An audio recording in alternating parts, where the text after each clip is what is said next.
Monitoring অফিসারের বিরুদ্ধে দাদাগিরির অভিযোগ। প্রতিবাদে দুর্গাপুর নগর নিগমের ৩৯ নম্বর ওয়ার্ডের ডিপিএল টাউনশিপের কাজ বন্ধ করে দিল সাফাই কর্মীরা। অভিযোগ, সমস্যার জট কাটাতে বেশ কয়েকবার দুর্গাপুর নগর নিগমকে জানানো হয়েছে, কিন্তু কোনো সুরাহা হয়নি। প্রতিবাদে তারা নিজেদের নিরাপত্তার দাবি জানিয়ে কাজ বন্ধ করে দিল সাফাই কর্মীরা। এর ফলে দুর্গাপুর নগর নিগমের ৩৯ নম্বর ওয়ার্ডের ডিপিএল টাউনশিপে বাড়ি বাড়ি বর্জ্য সংগ্রহ করার কাজ বন্ধ আজ ৫ দিনে পড়ল। আলোচনার মাধ্যমে সমস্যা মিটিয়ে নেওয়ার চেষ্টা চলছে দুর্গাপুর নগর নিগমের প্রশাসক মণ্ডলীর সদস্য ধর্মেন্দ্র যাদবের। মূলত কারণ বলতে আমাদের নির্মল সাথী স্বস্তিকা সামন্ত ওনার হাজব্যান্ডকে দিয়ে আমাকে জুতো খুলে মারানোর ব্যবস্থা করেছিলেন, অকথ্য ভাষায় গালিগালাজ দেওয়ানো করেছিলেন। উনি মজুদ ছিলেন ওখানে।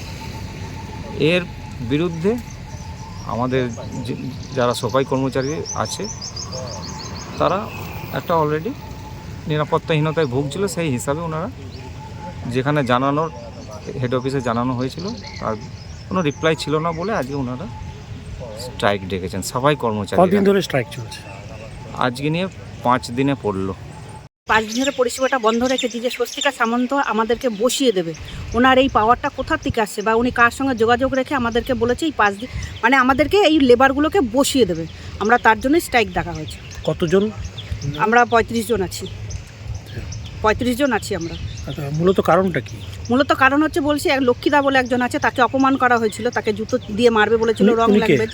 উনি হচ্ছে আমাদের সুপারভাইজার, ঠিক আছে, টিএমসির একদম। দিয়ে তারপরে আমাদেরকে এরকম আমরা শুনেছি যে উনি নাকি আমাদেরকে বসিয়ে দেবে, স্বস্তিকা সামন্ত নাকি আমাদেরকে বসিয়ে দেবে।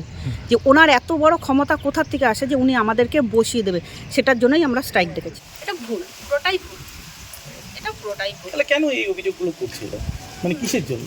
এটা অফিসকে চলুন, অফিসের কাছে ওখানে গেলেই আপনারা জানতে পারবেন। আপনারা কি আমাকে ধর্মেন্দ্র যাদব ডেকেছে 11টার সময়, আমরা চলুন ওইখানে যা বলার ওইখানে বলবো, আমরা তখন ওইখানেই। 5 দিন ধরে কাজ বন্ধ, কিন্তু প্রথম দিনে এটা শোনার পরে আমি আমাদের যারা কাজ করে তাদের সাথে যোগাযোগ করেছিলাম। করার পরে তাদেরকে জিজ্ঞেস করুন যে কেন কাজ বন্ধ রেখেছে।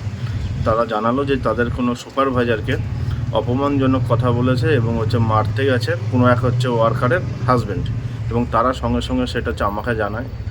আমি জানার পর দুতরফকে আলোচনা করার জন্য ডেকেছিলাম, কিন্তু তারপরে মহিলা আসেনি। ওই মহিলা না আসাতে আমি রাখিদিকে জানাই, ধর্মেন্দ্র দাদাকে জানাই। ওরা নিজেরা লিখিতভাবে রাখিদিকে ধর্মেন্দ্র দাদাকে জানিয়েছে। জানানোর পরেও রাখিদি ধর্মেন্দ্র দাদা ওদেরকে এগুলো ডাকিনি, দুপক্ষকে আলোচনাও করেনি, যার ফলে ভোগান্তি সাধারণ মানুষের, ওয়ার্ডবাসীর। এবং যেখানে সেখানে গার্বেজ পড়ে থাকছে, ওয়ার্ড ক্লিনিং হচ্ছে না 5 দিন ধরে, সাধারণ মানুষের ভোগান্তি হচ্ছে। সাথে সাথে আমাদেরকে কমপ্লেন করছে, আমরা জানিয়েছি, কিন্তু যদি না করে কেন করছে না সেটা জানি না। কিন্তু আমার যেটুকু মনে হচ্ছে যে এটা তারা কান থেকে দেখছে, কান থেকে না দেখে এটা সুষ্ঠুভাবে একটা আলোচনার মাধ্যমে যাতে ওয়ার্ডের ক্লিনিং হয় এবং সাধারণ মানুষ পরিষেবা পায়, সেটার দিকে একটু নজর দিক।